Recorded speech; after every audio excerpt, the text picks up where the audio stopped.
जय राधा माधव कुंज बिहारी।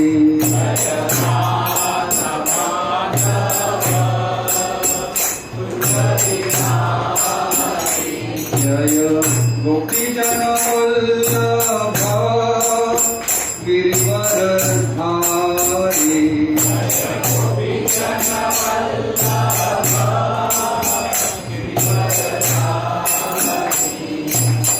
यशोदानंदन व्रज जनरंजन।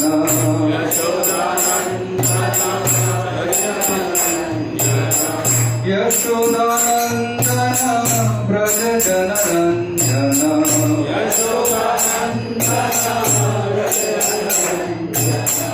यमुना तीरा वनचारी।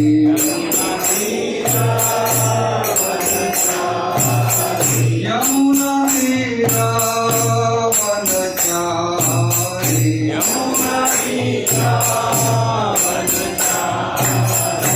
जय राधा माधव कुंज बिहारी।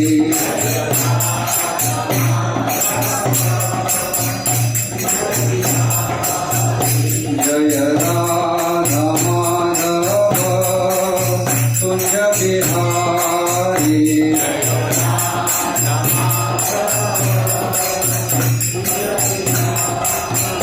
हरे कृष्णा कृष्ण कृष्ण हरे हरे, हरे राम राम राम हरे हरे। हरे कृष्णा कृष्ण कृष्ण हरे हरे, हरे राम राम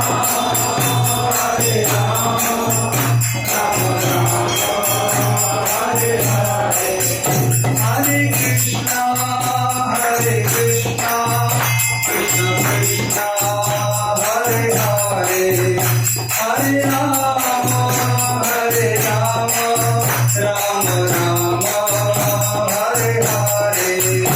हरे कृष्णा कृष्ण कृष्ण हरे हरे, हरे राम राम राम हरे हरे।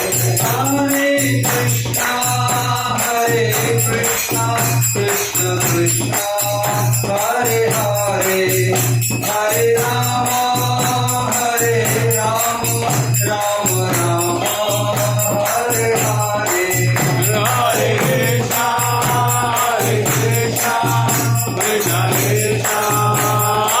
कृष्णा कृष्ण कृष्ण हरे हरे, हरे राम राम राम हरे हरे।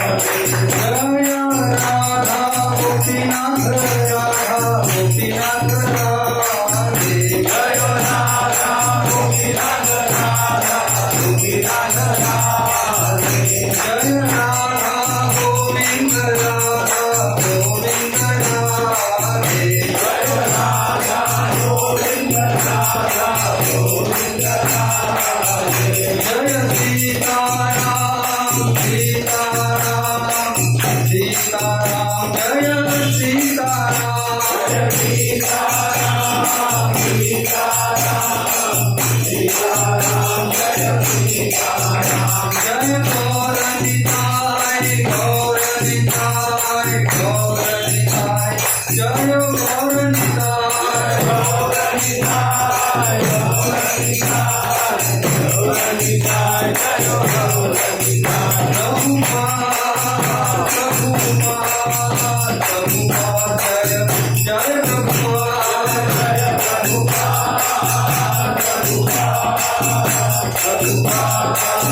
प्रभुपाद जय जय गुरुदेव गुरुदेव गुरुदेव जय गुरुदेव जय गुरुदेव गुरुदेव गुरुदेव जय जय गुरुदेव। निताय गौर प्रेमानंदे हरि हरि बोल हरि नाम संकीर्तन यज्ञ की जय। हरे कृष्ण महामंत्र की जय।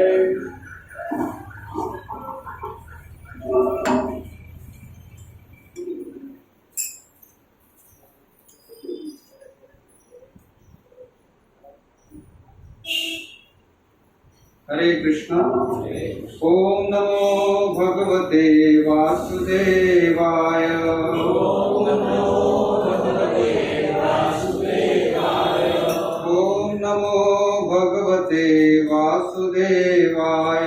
ओम नमो भगवते वासुदेवाय। ओम नमो भगवते वासुदेवाय। ओम नमो भगवते वासुदेवाय। आज हम भगवद गीता का अध्याय 4 में से श्लोक क्रमांक 9 ले रहे हैं। जन्म कर्म च मे दिव्यम्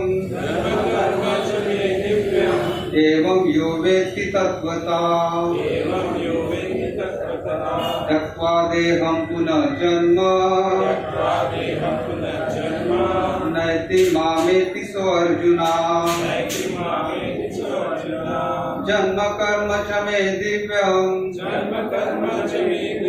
एवं यो वेत्ति तत्त्वता त्यक्त्वा देहं पुनर्जन्म नैति मामेति सो अर्जुना। जन्म कर्म च मे दिव्यम् एवं एवेति तत्त्वता त्यक्त्वा देहं पुनर्जन्म नैति मामेति सो अर्जुना।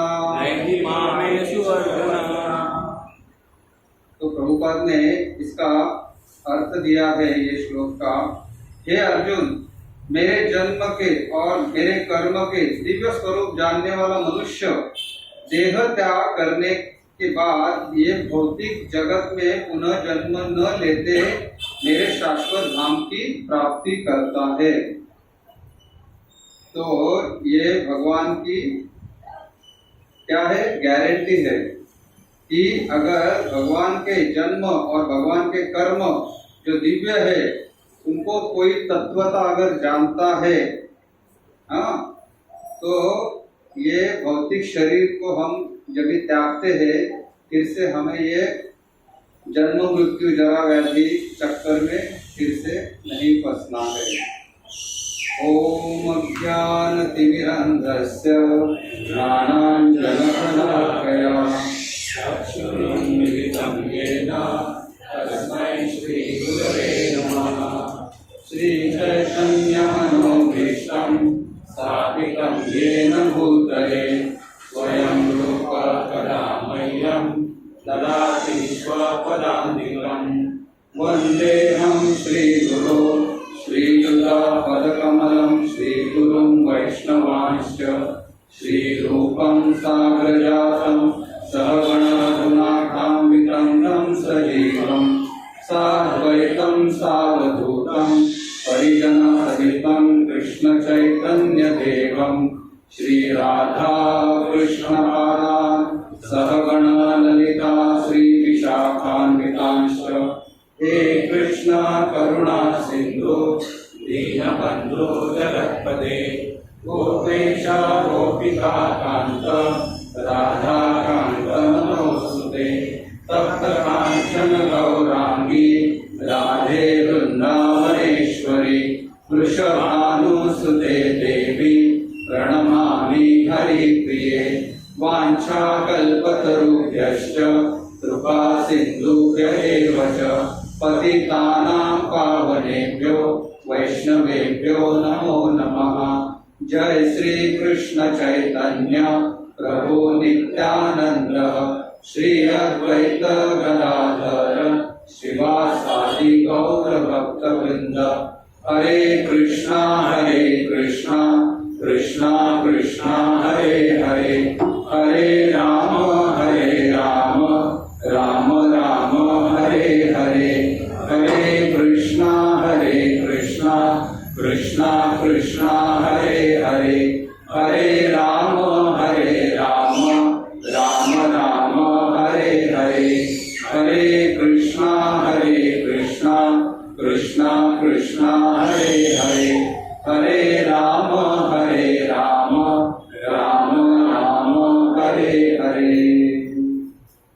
कृष्णा। आप सभी का बहुत बहुत स्वागत है आज के मंगलवार के इस कार्यक्रम में। यहाँ पे आके हम भगवान की कथा, भगवान के कीर्तन का उच्चारण करते हैं, श्रवण करते हैं और साधु संग करते हैं। उसके बाद प्रसाद लेते हैं। तो ये हमारा प्रोग्राम का शेड्यूल रहता है। तो आज महत्वपूर्ण दिन है। आज क्या है? आज सीता नवमी है। और भी एक महत्वपूर्ण दिन है। हमारे प्रमुख आचार्यों में से एक मधु पंडित, उनका तिरोभाव दिन है। और भी एक महत्वपूर्ण दिन है श्रीमती जानवा माता जी का, उनका भी आज आविर्भाव दिन है। तो ये तीन महान, यानी कि सीता मैया का तो आविर्भाव दिन है ही, लेकिन उसके साथ साथ ये मधु पंडित और जानवा देवी। जानवा देवी कौन है? नित्यानंद महाप्रभु की सहचरिणी। तो मधु पंडित ये जो आचार्य हमारे संप्रदाय में होके गए, तो वो गदाधर पंडित मालूम है आपको? गदाधर पंडित कौन है? राधा रानी। और चैतन्य महाप्रभु का नित्य क्रम क्या था? गदाधर पंडित और चैतन्य महाप्रभु का नित्य क्रम क्या था? भागवतम सुनना। तो ये जो गदाधर पंडित है, उनके जो शिष्य है, ये है मधु पंडित। परमानंद चक्रवर्ती ये भी उनके शिष्य है। उनका संबंध आ जाएगा आगे। तो मधु पंडित जी को उन्होंने आज्ञा दी कि वृंदावन जाके आप गोपीनाथ की सेवा करो। तो ये जो अर्च विग्रह है गोपीनाथ का, वृंदावन में वंशीवट किसको मालूम है? वृंदावन में, हाँ, तो वंशीवट में वो विग्रह की स्थापना की थी। किसने की थी मालूम है? भगवान श्री कृष्ण के ग्रेट ग्रैंडसन ब्रजनाभ, उन्होंने वो गोपीनाथ की स्थापना की थी। तो ये 5000 साल पहले हुआ था। तो 500 साल पहले जब ये सब इम्पोर्टेंट स्थली लुप्त हो गई थी, तो चैतन्य महाप्रभु ने उनके आचार्यों को, उनके जो पार्षद है, उनको आज्ञा दी थी कि वहां जाके वो पुनर्स्थापना करो उसकी। तो परमानंद चक्रवर्ती करके गदाधर पंडित के शिष्य, वो 500 साल पहले जाके उन्होंने वो गोपीनाथ की पुनर्स्थापना की। वहां पे वंशीवट के यहाँ पे उसका मंदिर बनाया था, बहुत अच्छा मंदिर बनाया था। और उसके बाद मधु पंडित वहां आने के बाद वो उनकी पूजा अर्चना करते थे। तो समय बीतते गया, मधु पंडित भी ये देह त्याग कर चुके थे। और वो वंशीवट में जो राइट साइड में उनकी एक समाधि भी है। तो औरंगजेब, जब मुगलों का शासन था, तभी ये विग्रह को उनको लेके जाना पड़ा जयपुर में। तो आज भी जयपुर में गोपीनाथ का विग्रह स्थापना किया हुआ है। तो मधु पंडित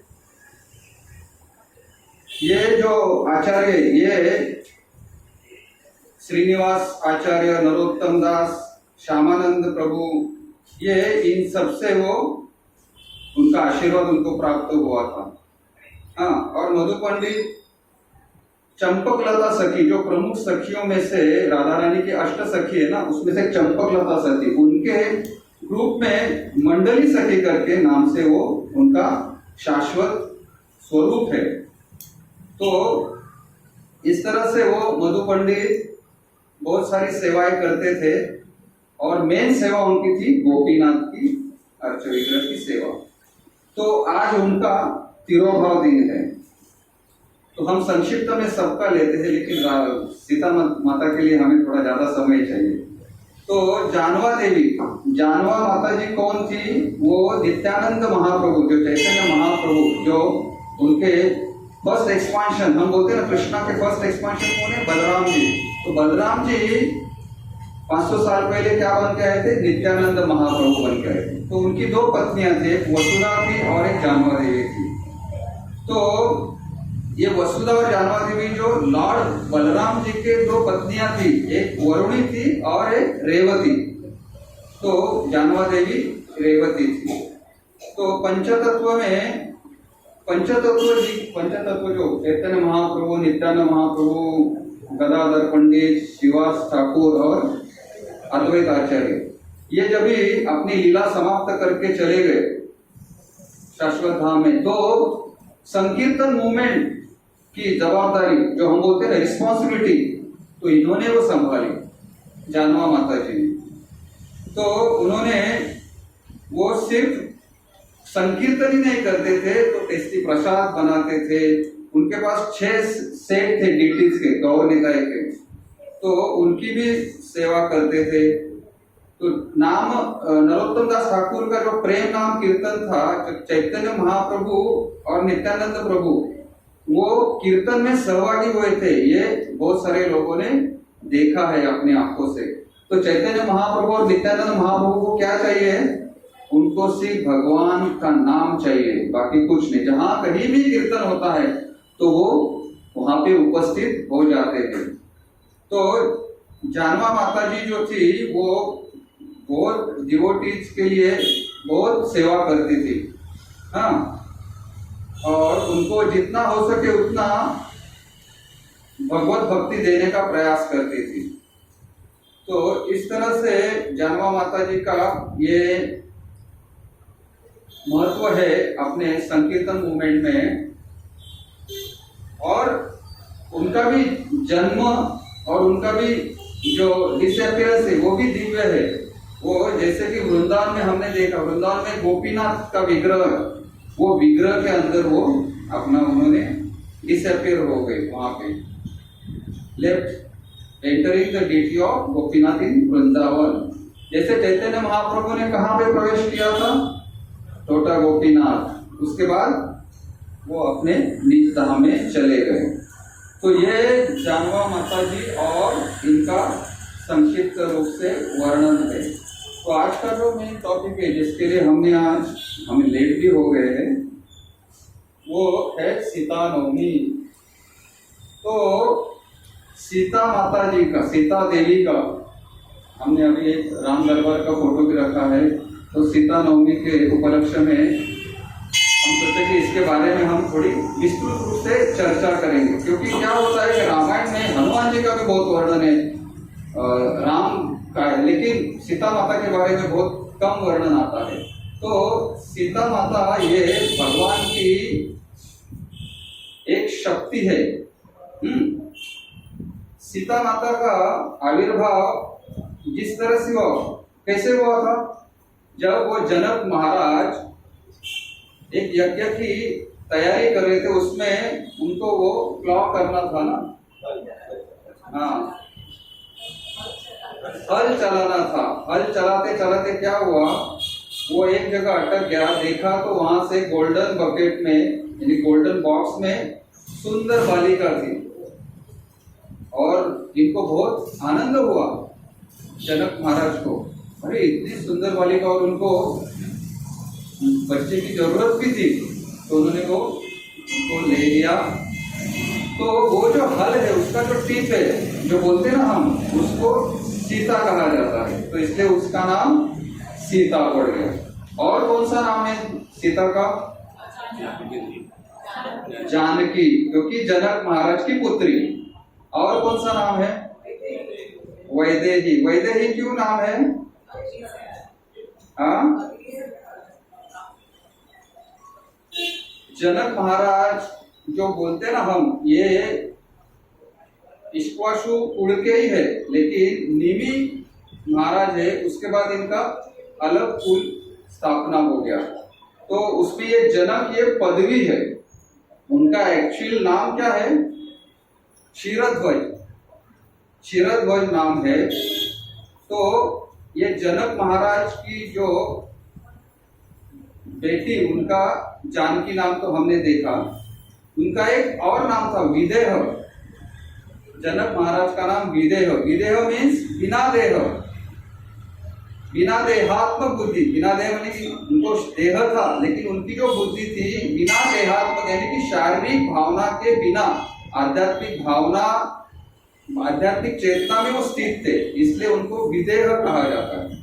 और विदेह का फिर सीता माता का नाम और क्या हो गया? वैदेही। तो इस तरह से उनके हमने कितने नाम देखे? सीता, जानकी और वैदेही। और एक चौथा नाम क्या है?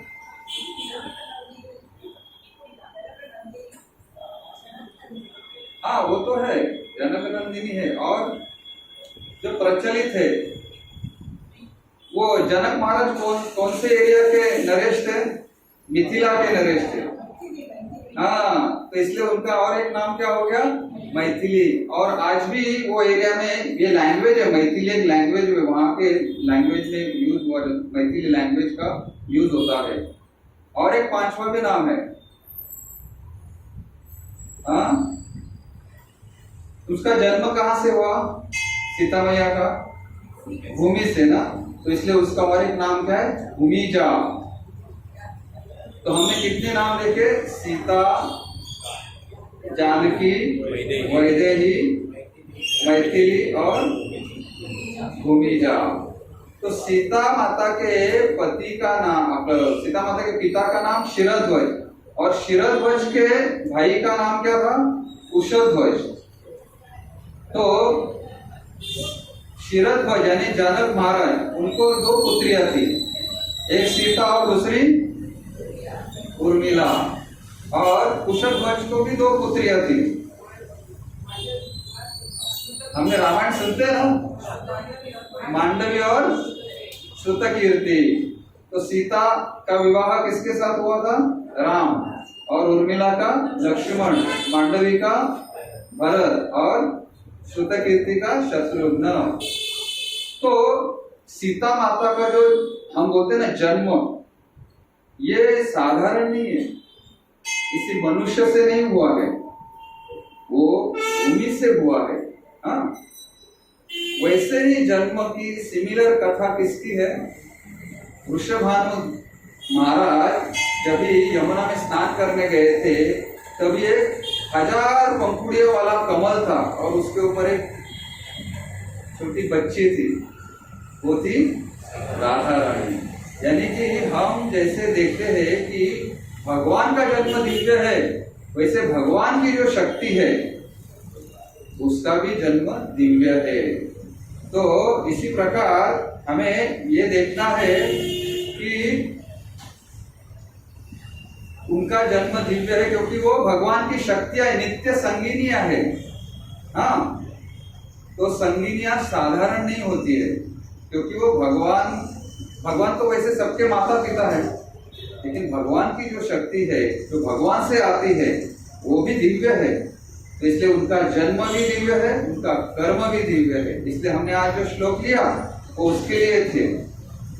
उसके बाद ये जो सीता माता का जन्म के बारे में सीता माता ने स्वयं वर्णन किया है। कैसे? जब भी राम, लक्ष्मण और सीता वन में जाते हैं तभी वो चित्रकूट में आते हैं। तो चित्रकूट में आने के बाद वहां पे वो अत्रि मुनि और अनुसया माता, अत्रि अनुसया, ये दोनों को मिलते हैं। तभी वहां पे चित्रकूट में अत्रि मुनि और अनुसया के बारे में आपको मालूम है? अनुसया कौन है? कर्दम मुनि और देवहूति की पुत्री, यानी कि कपिल मुनि की सिस्टर। उन्होंने अनुसया माता ने कपिल मुनि से भी शिक्षा प्राप्त कर ली थी। हाँ, तो वो पतिव्रता स्त्रियों में से एक, जो हमने देखा है ना पतिव्रता स्त्रियां कितनी है, उसमें से एक अनुसया मानी जाती है। बहुत ही तपस्या करती थी, तपस्वी थी, और उनकी तपस्या ऐसी थी कि एक बार वो एरिया में अकाल पड़ गया। अकाल पड़ने के बाद गंगा नदी का पानी भी सूख गया।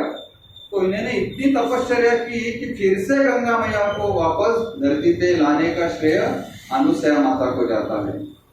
तो इस तरह से वो अनुसया माता और अत्रि और भी उनका है। क्या है वो?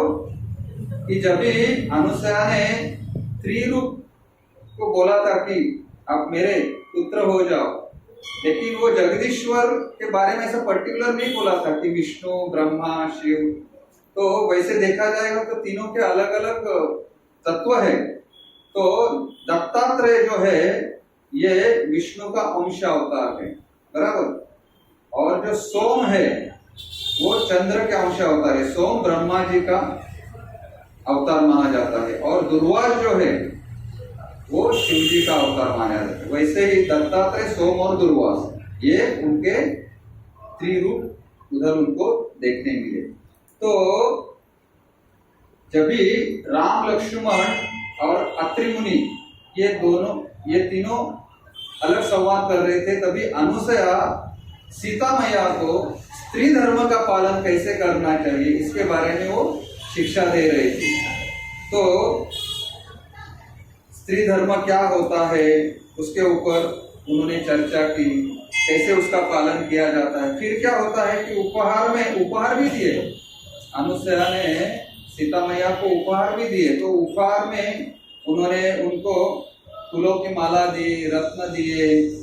तो इस तरह से उन्होंने उनका स्वागत किया और उनसे सीता मैया ने अनुसया से वो शिक्षा प्राप्त कर ली। तो सीता मैया ने उस समय में उनको, अनुसया माता को अपने जन्म के बारे में बताया कि जनक महाराज जब यज्ञ कर रहे थे उसके पहले वो ये हल चलाने वाले थे। तो हल चलाते वक्त फिर मेरा वो जन्म हुआ। ये सीता मैया ने अनुसया जी को बताया, अनुसया माता को। और ये वाल्मीकि रामायण में इसका वर्णन आता है कि ये खुद सीता माता ने अपने जन्म के बारे में बताया। तो जस्ट इमेजिन कितना दिव्य जन्म है ये। तो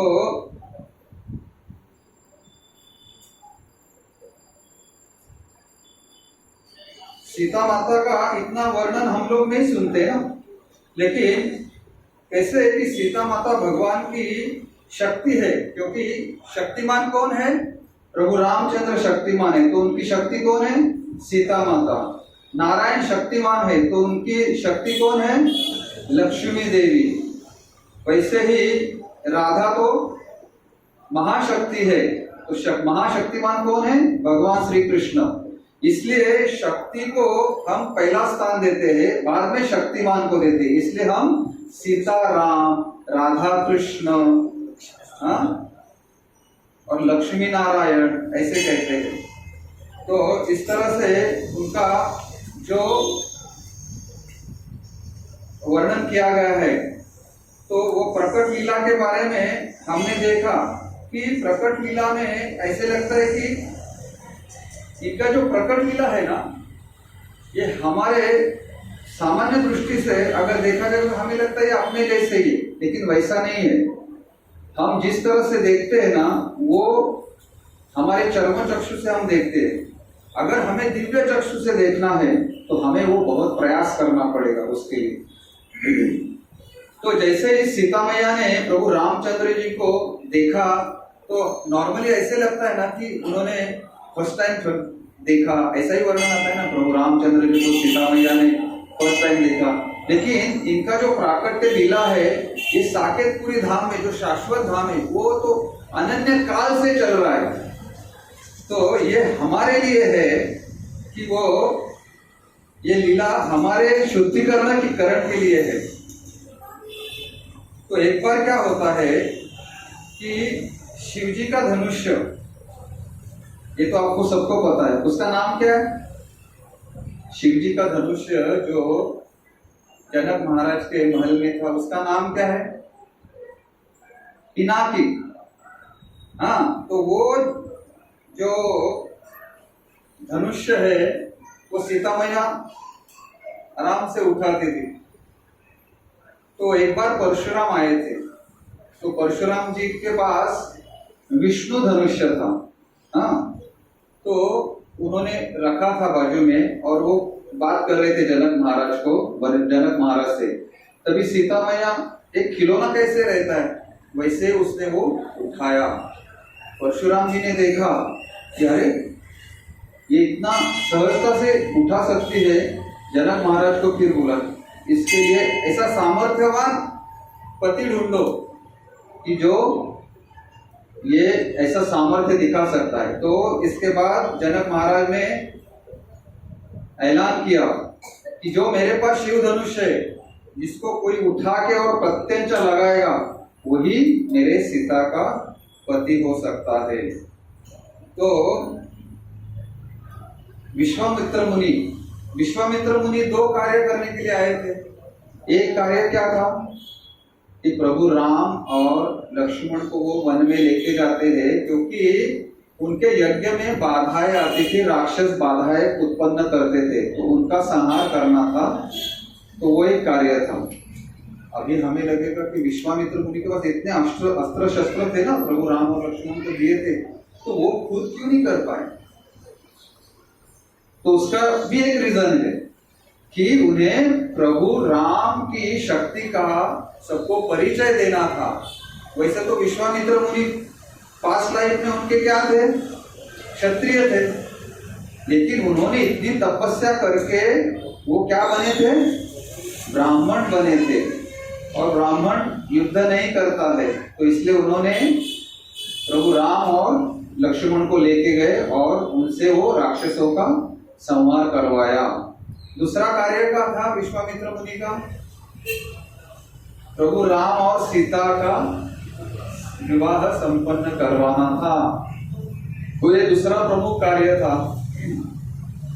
तो जैसे ही वो वहां पे पहुंचते हैं मिथिला नगरी में, प्रभु राम और सीता को प्रभु राम और लक्ष्मण को लेके, तो वहां जाके फिर देखते हैं कि बहुत सारे जन प्रयास कर चुके हैं ये शिव धनुष उठाने का। प्रत्यंचा तो बात की बात है, उठाने के लिए उनके पास इतना सामर्थ्यशाली कोई मिला नहीं था। लेकिन जैसे ही प्रभु राम देखते हैं शिव धनुष को, तो अपने गुरु विश्वामित्र से आज्ञा लेते हैं, क्या मैं ये प्रयास कर सकता हूँ? तो बोले क्यों नहीं, करिए। तो देखिए इसमें कितनी नम्रता है। तो वो उनको दंडवत प्रणाम करके वहां जाते हैं और फिर आपको स्टोरी मालूम है, शिव धनुष को उठाते हैं, फिर प्रत्यंचा चढ़ाते हैं, फिर उसमें वो धनुष ब्रेक हो जाता है, उससे बहुत बड़ा ध्वनि निकलता है। उसके बाद फिर सीता मैया बहुत खुश हो जाती है, फिर वहां आके वो उनको वरमाला पहनती है। लेकिन विवाह संपन्न कभी हुआ? जब भी प्रभु रामचंद्र ने कहा कि विश्वामित्र मुनि को मैं यहाँ सिर्फ आपकी सहायता के लिए आया था राक्षसों का बंदोबस्त करने, लेकिन ये कार्य के लिए मैंने मेरे पिताजी की अनुमति नहीं ली है, तो पहले आप उनको सूचित करो। फिर उन्होंने उनको सूचित किया और फिर दशरथ और पूरे परिवार आए और फिर चारों का विवाह संपन्न हुआ। सीता, राम, उर्मिला, लक्ष्मण, मांडवी, भरत और श्रुतकीर्ति, शत्रुघ्न। तो इस तरह से वो विवाह संपन्न हुआ। उसके बाद हम अभी बताइए सीता माँ के जीवन से क्या सीख सकते हैं? क्योंकि स्टोरी तो हम सबको मालूम है, सबको बाय हार्ट है ये सब, लेकिन उनके जीवन से हम क्या सीखते हैं?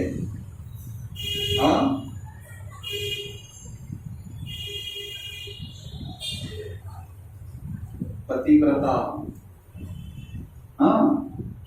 तो उन्होंने अपने पति का साथ सिर्फ सुख में नहीं, उनके जो कष्टप्रद दिन थे, उनको वनवास हुआ था, उसमें भी वो उनके साथ थी। वो तो राजकुमारी थी, प्रभु रामचंद्र भी राजकुमार थे, लग्जरी लाइफ था, लेकिन केवल अपने धर्म का पालन करने के लिए उन्होंने राजपद को त्यागा और वनवास चले गए। तो वनवास में उनका साथ सीता मैया ने दिया। और एक स्टोरी मुझे याद आया कि जब भी सीता मैया का विवाह प्रभु राम से होता है, तो आपको पता है दशरथ को पहले कितनी पत्नियां थी? 353 हम सुनते हैं। तो वो क्यों थी? परशुराम जी, क्योंकि परशुराम ने उस समय प्रण लिया था कि मैं क्षत्रियों का नाश करूंगा। लेकिन उसमें ये भी था, बोलते लूपहोल था ना, बोलते हैं कि उसमें एक ऐसे था प्रावधान था कि अगर कोई क्षत्रिय विवाह संपन्न कर रहा है तो उसको मैं छोड़ दूंगा। तो जब भी इनको पता चलता था कि परशुराम जी अयोध्या में आ रहे हैं तो दशरथ जी सीधा जाके स्वयंवर मंडप में बैठ जाते थे पानी ग्रहण करने के लिए। ऐसे उनकी 350 रानियां थी। प्रमुख रानियों का नाम क्या था? 3, कौशल्या, सुमित्रा और कैकेयी। तो ये कहने का तात्पर्य क्या है कि ये सीता मैया प्रभु राम को शादी होने पर, विवाह संपन्न होने का पूछ रही थी, आप तो क्षत्रिय, आप तो क्षत्रिय है, आपके पिता ने 353 शादियां की है क्या, और मैं तो पूर्णतः से आपको समर्पित किए हूँ, तो आप भी दूसरी शादी करेंगे क्या? तभी प्रभु रामचंद्र जी ने उनको वचन दिया कि मैं एक पत्नी रहूंगा। तो देखिए, और ये वचन सिर्फ प्रभु राम ने नहीं लिया, तो अयोध्या वासियों ने भी लिया कि मेरे प्रभु राम अगर एक पत्नी व्रत का पालन करे तो हम भी एक पत्नी व्रत का पालन करेंगे। तो ऐसे ही ये हम एक सीख सकते हैं। जैसे कि पतिव्रता, यानी कि विकट परिस्थिति भी हो जाए तो भी वो अपनी इच्छा से प्रभु राम के साथ आई थी। ऐसे प्रभु राम ने तो कहा था कि आप बैठिए, ऐसे 14 साल निकल जाएंगे, लेकिन नहीं, वो बोली नहीं, मैं सुख में दुख में कौन सी भी स्थिति में मेरे पति का साथ नहीं छोड़ूंगी। ये बहुत बड़ी सीख है हमारे लिए। और लक्ष्मण भी आए उनके साथ। उसके बाद वो क्या किए? चित्रकूट पर्वत पे अनेक वर्ष रहे। और पंचवटी में भी आपको मालूम है शूर्पणखा का लीला। हाँ, तभी शूर्पणखा के नाक कान लक्ष्मण ने उड़ा दिए थे। वो घटना घटी थी पंचवटी में। बाद में रावण सीता का हरण कर लेता है, ये भी हमें मालूम है। उसके बाद वो अशोक वाटिका में उनको रखा जाता है, लेकिन रावण कुछ नहीं कर पाता, क्योंकि रावण को क्या मिला था? शाप मिला था। किनसे शाप मिला था मालूम है आपको?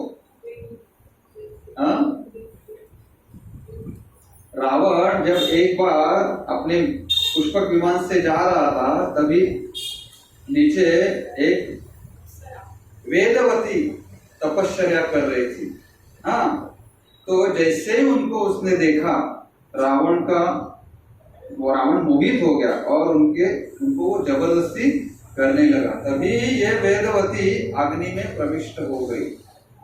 और जाते वक्त उन्होंने क्या बोला कि मैं ही तुम्हारे मृत्यु का कारण बनूंगी। इस तरह से उनको वो शाप मिला था। तो इधर तक तो हमने देखा।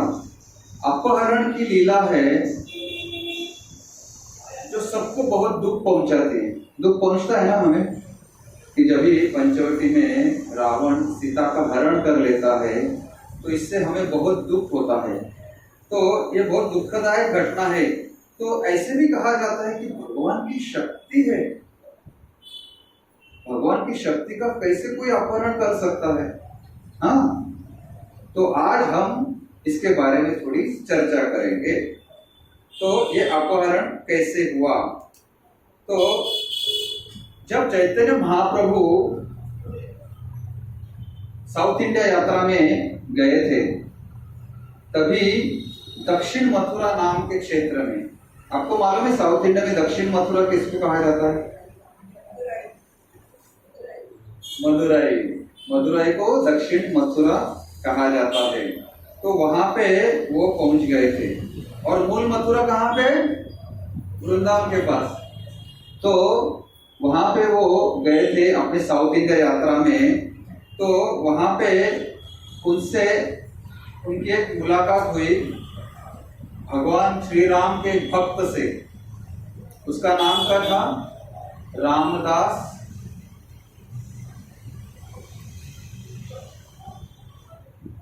रामदास विप्र नाम था उसका।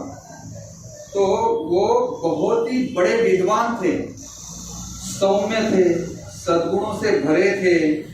हाँ, भगवान के बहुत शुद्ध भक्त थे, उनकी ख्याति भी बहुत थी वो एरिया में। तो चैतन्य महाप्रभु बोले ऐसे महान भक्तों को हमें मिलना अच्छा नहीं, स्वयं भगवान कहते कि भक्तों को मिलना है, तो वो उनसे मिले। और फिर उन्होंने, रामदास विप्र ने चैतन्य महाप्रभु को अपने घर में बुलाया कि आप आ जाइए प्रसाद ग्रहण करने के लिए। तो चैतन्य महाप्रभु ने उनका आमंत्रण स्वीकार करके वो उनके घर पे चले गए। वहां पे जाने के बाद देखा तो कुछ भी तैयारी नहीं है। हम कभी मेहमान आते तो हम देखते हैं ना, पूरा घर काम करना चालू कर देता है। हाँ, तो इधर तो कुछ भी नहीं, सब शांति। अरे प्रसाद के लिए बुलाया ना। तो चैतन्य महाप्रभु ने देखा कि ये जो रामदास विप्र है ये बहुत दुखी होके एकदम, यानी कि अलग ही चेतना में वो चले गए थे। तो देखा तो चैतन्य महाप्रभु को आश्चर्य भी लगा और आनंद भी लगा। क्या ये भगवान के भक्ति में इतने लीन हो गए, इतने एब्सॉर्ब हो गए ये कि वो खाना बनाना भी भूल गए। तो उन्होंने पूछा, रामदास विप्र जी आपने मुझे बुलाया, मैं आया हूं, कोई व्यवस्था है क्या नहीं? तो वो चेतना से बाहर ही नहीं आए थे। हाँ बोले, अभी लक्ष्मण जाएगा, अभी हम वनवास में है ना, हम वनवास में लक्ष्मण जाएगा, कुछ कंदमूल लेके आएगा, फिर सीता मैया सबको देगी, तभी मिलेगा। तो उनको इतना आनंद हुआ कि ऐसे भी शुद्ध भक्त है कि जो रामलीला में पूरी तरह से एब्सॉर्ब हो जाते हैं। तो चैतन्य महाप्रभु ने इतना आनंद से उनको आलिंगन किया, फिर वो भावना से बाहर आए और फिर उन्हें लगा नहीं, मैं ये भगवान स्वयं मेरे घर आए और उनको मैंने ठीक तरह से उनका स्वागत नहीं किया, तो उनको अच्छा नहीं लगा। फिर उन्होंने जल्दी से प्रसाद बनवाया और उनको दे दिया। फिर उसके बाद चैतन्य महाप्रभु प्रसाद ले रहे, लेकिन ये प्रसाद ले ही नहीं रहे और एकदम दुखी चेहरा करके बैठे। तो चैतन्य महाप्रभु ने बोला, अरे क्या हुआ आपको? कुछ नहीं, कुछ तो रीजन है, आप बताओ। बोले मैं दुखी हूँ। बोले क्यों दुखी है? आप तो इतने सद्गुण संपन्न है, विनयशील है, आप इतने अच्छे भक्त है, तो आपको दुख किस बात का है? तो बोले वो दुख इसलिए है कि वो दुष्ट रावण है ना, वो सीता मैया को अपहरण कैसे कर सकता है, यानी कि वो उनके पल्ले ही नहीं पड़ रहा था। और फिर चैतन्य महाप्रभु उनको बोले कि ऐसा नहीं है, वो सीता मैया को उसने स्पर्श नहीं किया है। बोले आप कैसे बता सकते हो?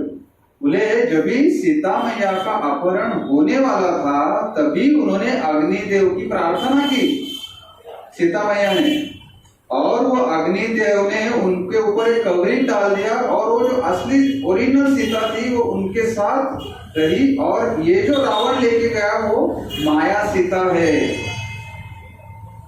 हाँ, ये माया सीता है या छाया सीता भी बोल सकते।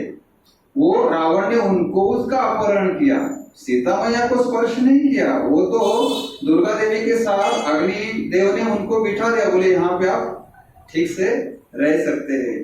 तो आप ये जान लो कि अभी उन्होंने, यानी कि आप ऐसे दुखी मत होइए। तो इतना बोलने के बाद वो बोले, अरे स्वयं भगवान प्रभु रामचंद्र, चैतन्य महाप्रभु कौन है? सभी अवतारों के अवतार ना, तो प्रभु रामचंद्र स्वयं भगवान चैतन्य महाप्रभु मुझे ये बता रहे हैं कि निश्चित ही सत्य ही होगा।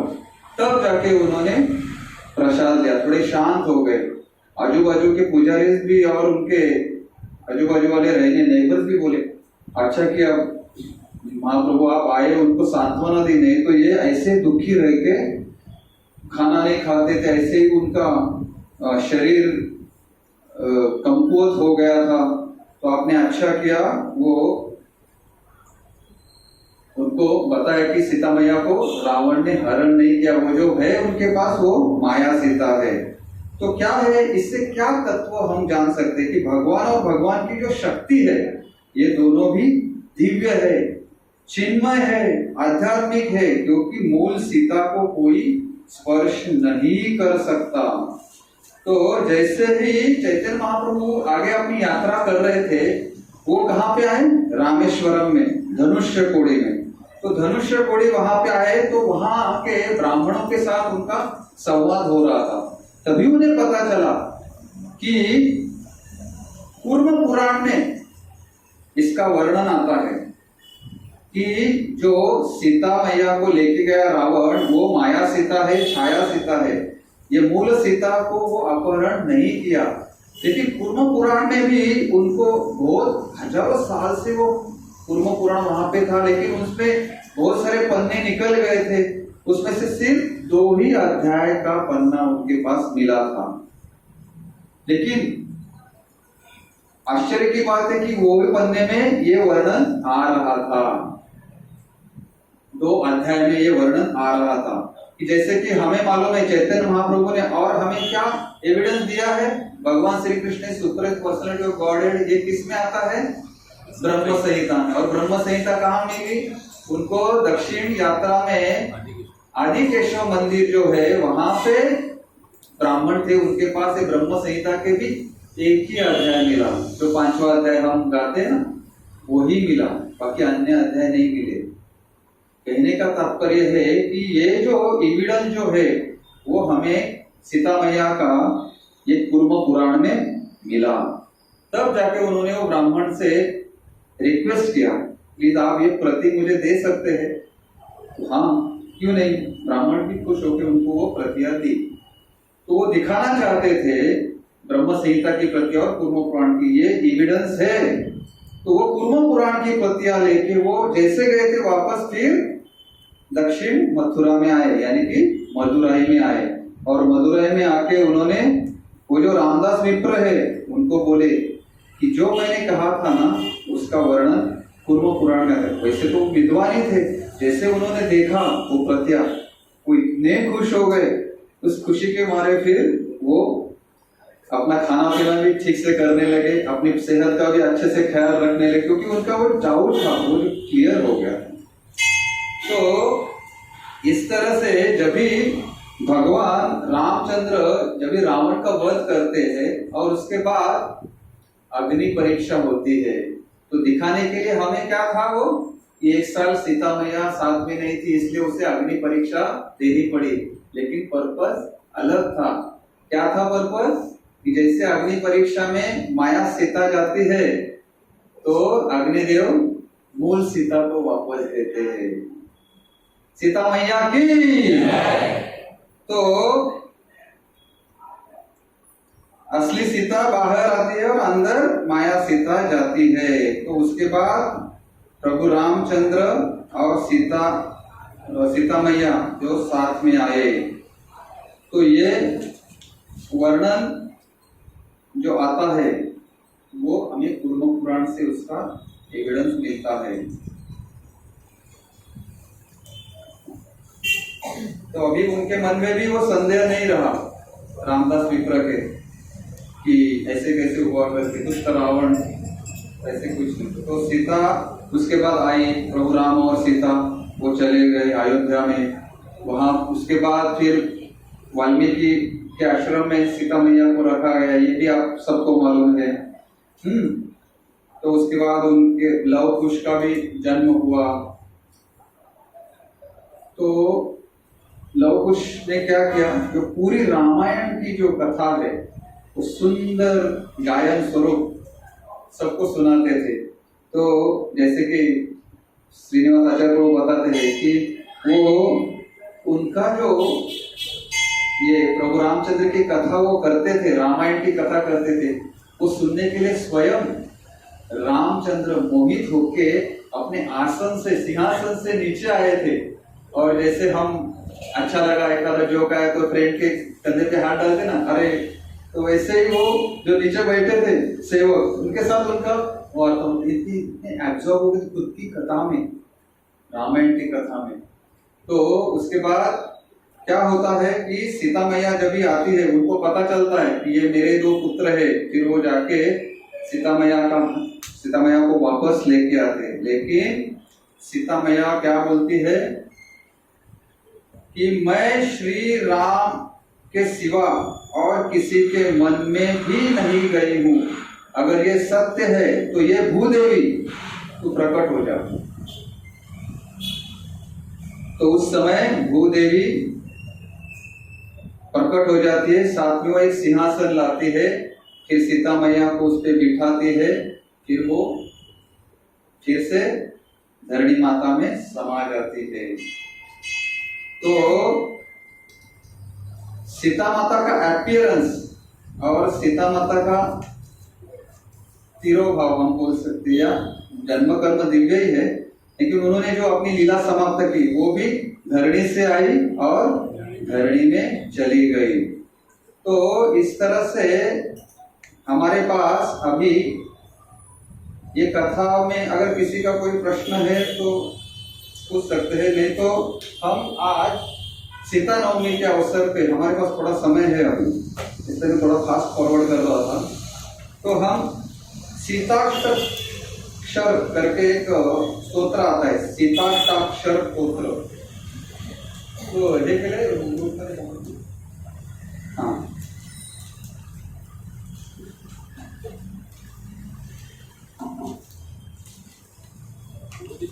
अग्नीमध्ये कधी संदर्भ मिळतो. अग्निमधनं बाहेर आली आणि परत मायादेवी म्हणजे छायाचिता परत गेली. अग्नीमध्ये होती ना तेव्हा, याला अपहरण केलं तेव्हा अग्नीकडे होती, आणि ती परत कधी आली रामांकडे जेव्हा ते ज्यावेळी रावणाचं युद्ध होऊन रावणाचा वध करतात आणि त्याच्यानंतर अग्निपरीक्षा द्यायला त्या परीक्षेमध्ये ते वेगळं जेव्हा भूमीमध्ये जाते ते वेगळं, ते जेव्हा अयोध्यात येतात ते अयोध्यामध्ये परत आल्यावर त्याच्यानंतर ते दोघीचं ऐकून त्यांना वाल्मिकीच्या आश्रमामध्ये सोडल्यानंतर पण त्याच्यानंतर परत ज्यावेळी लवकुश हे कथा करतात रामायणाची, त्यानंतर ते परत घेऊन येतात आणि मग त्यानंतर ती म्हणते की माझं कार्य आता संपलेलं आहे. तर एक प्रामुख्याने आपल्याला इथे लक्षात ठेवायला गेले, रामायण श्रीनिवासाच्या तो नेहमी वर्णन करतातच, पण रामायण मध्ये सर्वच जण तपस्या करतात, म्हणजे त्याग करतात. और मेरा सौभाग्य है कि इस बार रामनवमी में राम कथा करने का सौभाग्य, में बाल लीला के बारे में मैंने थोड़ी कथा की थी, और आज सीता नवमी के बारे में कथा करने का सौभाग्य प्राप्त हुआ। ये भगवान की असीम कृपा है।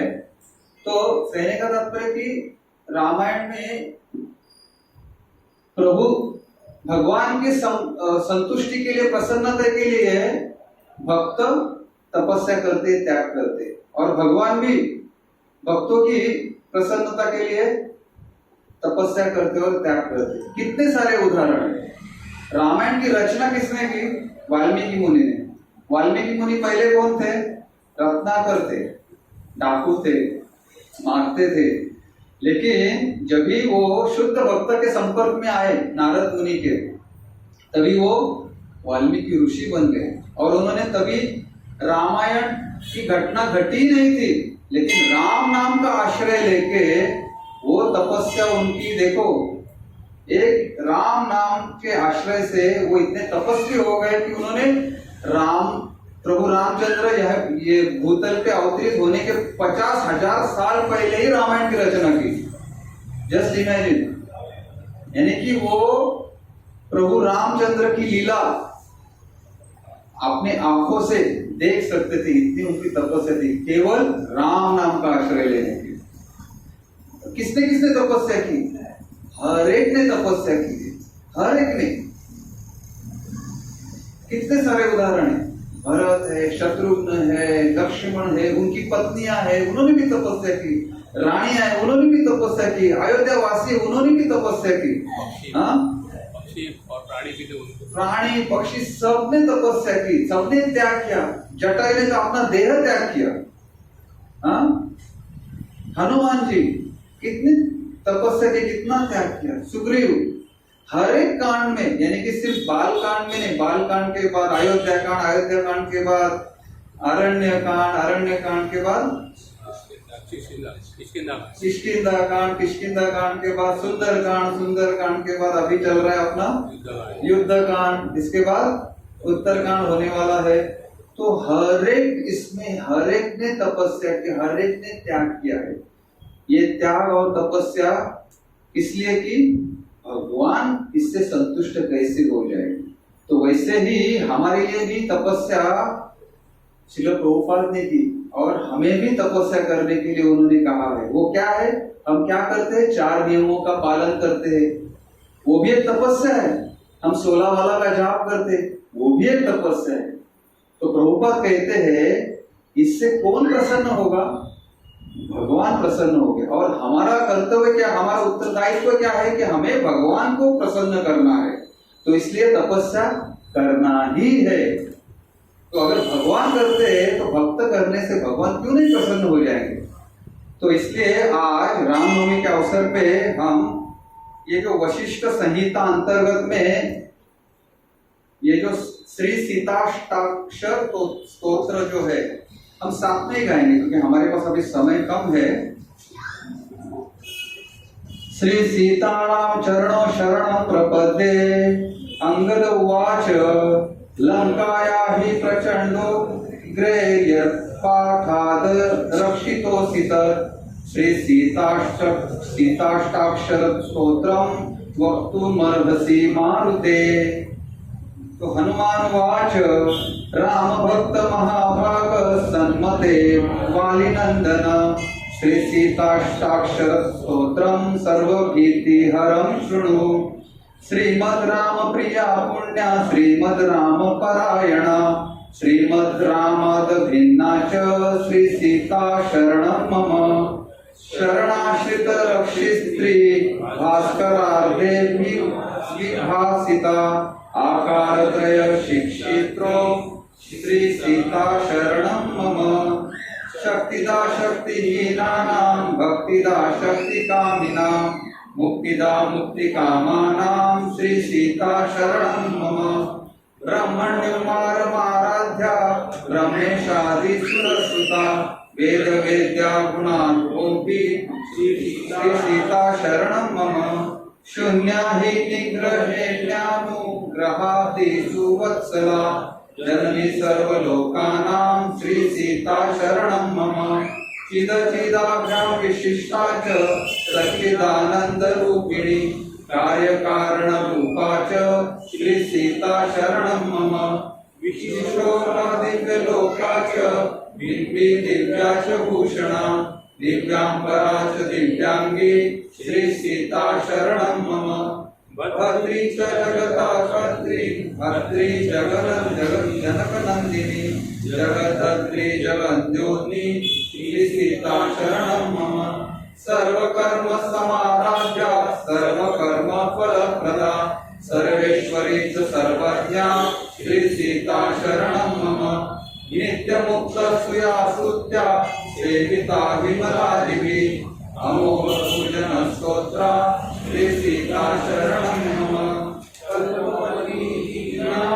सर्वदारिद्र्यनाशिनी भूमिजा शांतिदा शांता श्री सीता शरणं मम। आपदाहारिणी शांतकारिणी सर्वसंपदा भवाब्धिकारिणी सेव्या श्री सीता शरणं मम।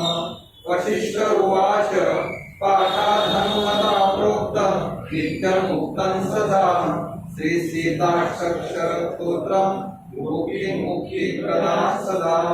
ओम ह्रीं श्री सीताय नमः। उन्होंने इसका अर्थ भी दिया है।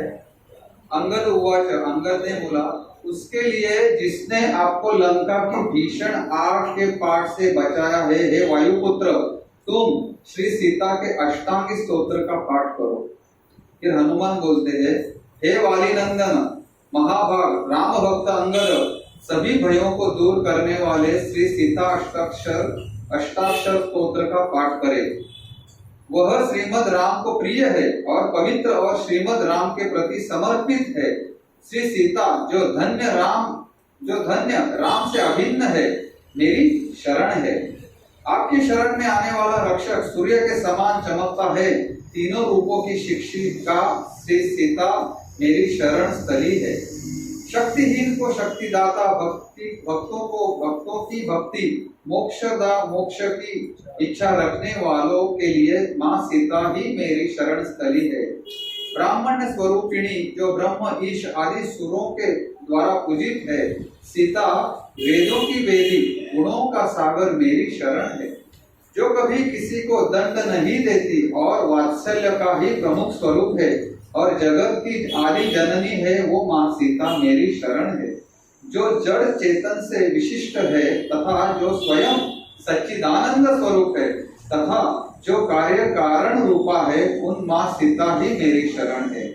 जो शोकातीत है, जो दिव्य लोक वाहिनी है, व्यापक है, दिव्य वस्त्र अलंकारों से अलंकृत है, उन माँ सीता ही मेरी शरण है।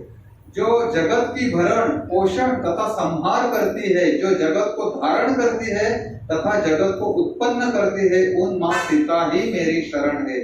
सभी सत्कर्मों को करते समय जिनकी आराधना हो जाती है, सभी कर्मों के फल प्रदान करने वाली है, उन सर्वेश्वरी तथा सर्वज्ञा श्री सीता ही मेरी शरण है।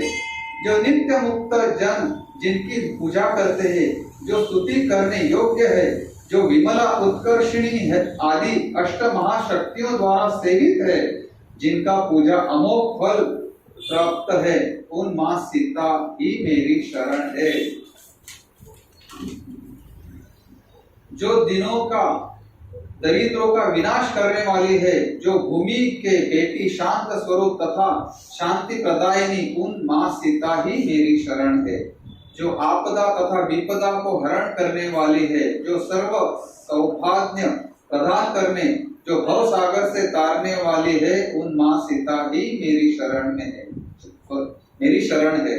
जो नित्य हनुमान जी द्वारा बोला गया, ये वशिष्ठ मुनि कहते, जो नित्य हनुमान जी द्वारा बोला गया श्री सीताष्टक पाठ करेगा, उसे भक्ति और मुक्ति दोनों सुलभ प्राप्त हो जाएंगे। सीता नवमी की जय। सीता नवमी महामहोत्सव की जय। हरे कृष्णा कृष्णा कृष्णा हरे हरे, हरे राम राम राम हरे हरे। बहुत बहुत धन्यवाद। हरे कृष्णा।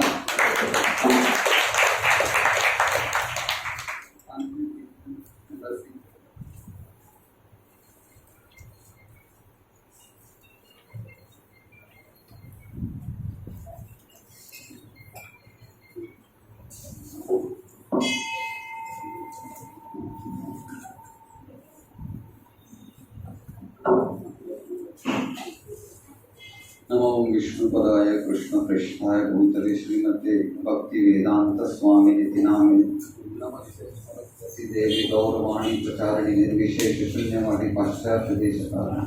जय श्री कृष्ण चैतन्य प्रभु नित्यानंद श्री अद्वैत गदाधर शिवासादि गौर भक्त।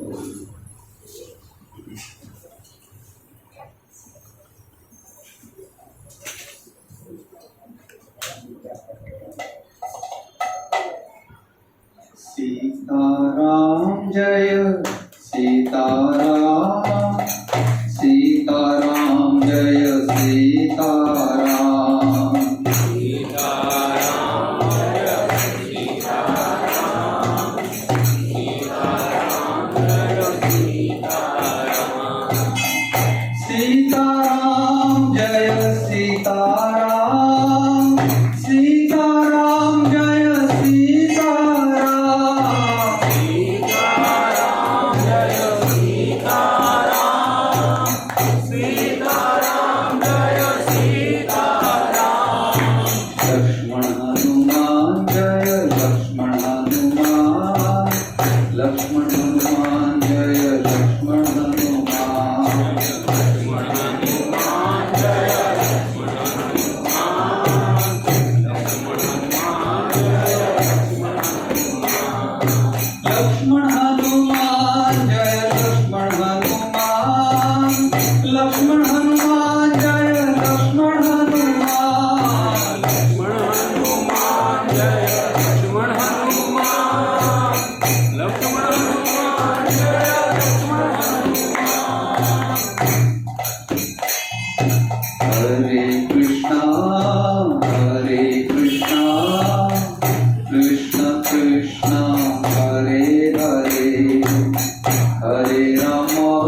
कृष्ण कृष्ण हरे हरे हरे राम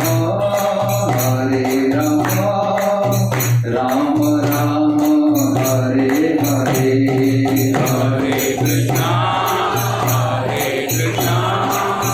कृष्ण कृष्ण हरे हरे हरे राम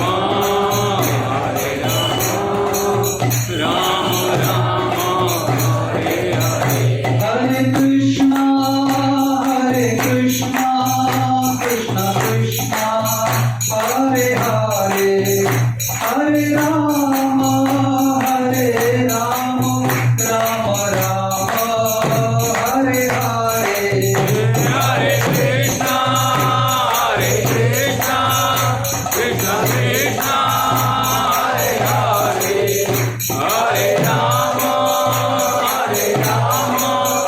राम राम हरे हरे नमस्ते नरसिंहाय नमस्ते नरसिंहाय प्रह्लाददायिने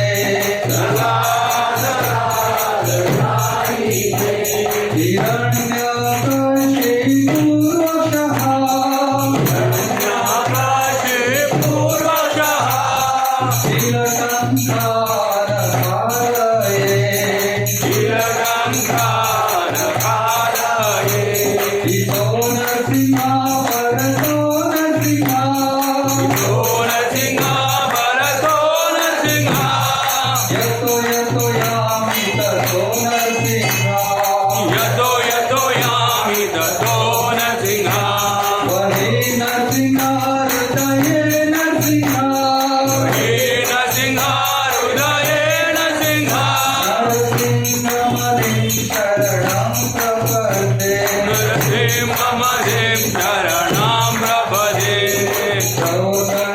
सौदरकमलवरे नखा अद्भुतशृङ्गा ललिता हिरण्यकश्यपु संसिंहा केशवसीता नरहरिरूपा जय जगदीश हरे जय जगदीश हरे जय जगदीश हरे कर कमल हरे नाम अद्भुत सिंहा ललिता हिरण्यकशिपु तनुविंगा केशवसीता नरहरिरूपा जय जगदीश हरे जय जगदीश हरे जय जगदीश हरे जय नरसिंहदेव जय नरसिंहदेव जय नरसिंहदेव जय नरसिंहदेव जय नरसिंहदेव नरसिंहदेव नरसिंहदेव जय नरसिंहदेव जय प्रह्लाद महाराज जय प्रह्लाद महाराज जय प्रह्लाद महाराज जय प्रह्लाद महाराज जय प्रह्लाद महाराज प्रह्लाद महाराज प्रह्लाद महाराज जय प्रह्लाद महाराज प्रभुपाद प्रभुपाद प्रभुपाद जय जय प्रभुपाद जय जय प्रभुपाद प्रभुपाद जय जय प्रभुपाद जय जय गुरुदेव गुरुदेव गुरुदेव जय जय गुरुदेव निताय गौर हरि बोल हरि बोल हरि बोल निताय गौर हरि बोल निताय गौर हरि बोल हरि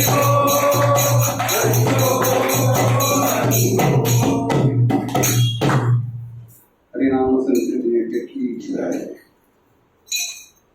की नविनाश लक्ष्मी नरसिंह भगवान की जय राज प्रह्लाद महाराज की जय ओम विष्णुपाद परम हंस परिव्रजकाचार्य स्तोत्र शत श्री श्रीमद् भक्ति वेदांत स्वामी श्री प्रभुपाद की जय। जय ओम विष्णुपाद परमहंस परिव्रजकाचार्य अष्टोत्तर शत श्री श्रीमद् भक्ति सिद्धांत सरस्वती गोस्वामी महाराज श्रील प्रभुपाद की अनंत कोटि वैष्णव वृंद की जय। नामाचार्य श्री हरिदास ठाकुर की जय। प्रेम से कहो श्री कृष्ण चैतन्य प्रभु नित्यानंद श्री अद्वैत गदाधर श्रीवास आदि गौर भक्त वृंद की जय। श्री श्री राधा कृष्ण गोपी का श्याम कुंड राधा कुंड गिरि गोवर्धन की जय। ब्रजभूमि वृंदावन धाम की जय। नवद्वीप मायापुर धाम की जय। पुरुषोत्तम क्षेत्र श्री जगन्नाथपुरी धाम की जय। तिरुपति धाम की जय। उडुपी धाम की जय। पंढरपुर धाम की जय। द्वारका धाम की जय। साकेतपुरी अयोध्यापुरी धाम की जय। गंगा देवी यमुना देवी की जय। भक्ति देवी तुलसी महारानी की जय। पतित पावन हरिनाम संकीर्तन की जय। पिताई गौर प्रेमानंदे समवेत भक्त वृंद की जय। All glories to the assembled devotees, all glories to the assembled devotees, all glories to the assembled devotees, all glories, all glories, all glories to Shri guru and Shri Gaurang. जय जय श्री राधे श्याम, जय जय श्री राधे श्याम, जय जय श्री राधे श्याम। हरे कृष्णा कृष्णा कृष्णा हरे हरे, हरे राम